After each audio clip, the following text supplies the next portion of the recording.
Vamos a establecer contacto en vivo en Guayaquil, Ecuador, con Osvaldo Moreno, consultor político y politólogo. Señor Moreno, un buen día, bienvenido aquí a la mañana de NTN 24.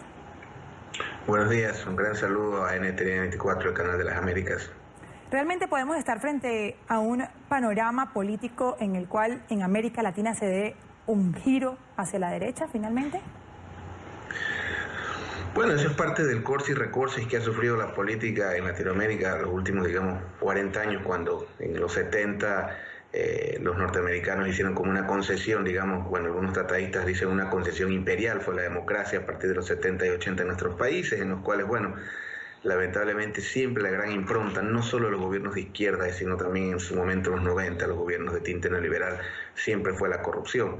En todo caso, estableciéndonos o volviendo al siglo XXI, yo creo que las dos elecciones o el punto de inflexión van a ser los monstruos de la región, creo yo, que es Brasil, que es una elección clave, y México, que son, los países continentales que tenemos en Latinoamérica, y va a ser fundamental. En el caso de Lula, si es que participa o no participa, y en el caso de México habría que ver qué sucede con López Obrador, que ya va por su tercera o cuarta participación, en la cual siempre encabezan las encuestas y finalmente por errores que él comete y temas externos termina perdiendo.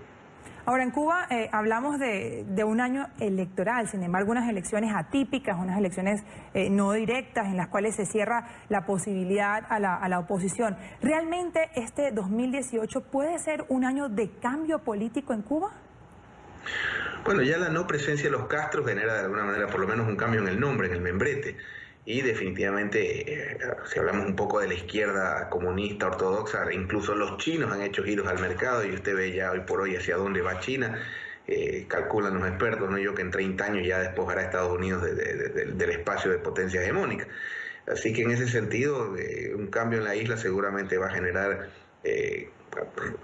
aspectos que podrían hacer cambios políticos en el país, en la isla, pero habría que esperar en ese sentido porque hay que tomar en cuenta que el Partido Comunista Cubano está institucionalizado, está totalmente arraigado, está totalmente o enquistado, como dicen sus opositores, dentro del esquema cubano. Entonces creo que habría que esperar, pero definitivamente creo que la isla va a unos cambios. Ahora, tal vez un poco la política Trump, esto lo va a retrasar un poco, porque esos acercamientos con los Estados Unidos habían de alguna manera abierto un poco la isla y había llegado un poco la inversión y algunos aspectos que definitivamente con el tiempo tendremos las respuestas.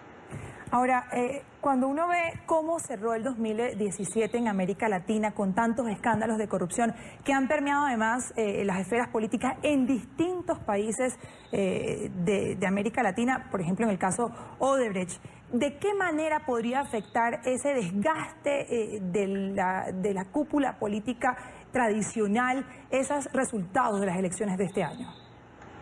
Bueno, usted ha hecho un comentario interesante. El tema de Brecht definitivamente es un tema regional, es un tema continental, es un tema que no solo ha afectado el caso de Ecuador, por ejemplo, en nuestro país, acá en Ecuador, el vicepresidente en funciones en este momento se encuentra detenido, está preso ya sentenciado, condenado a 6 años de prisión creo que por el delito de asociación ilícita.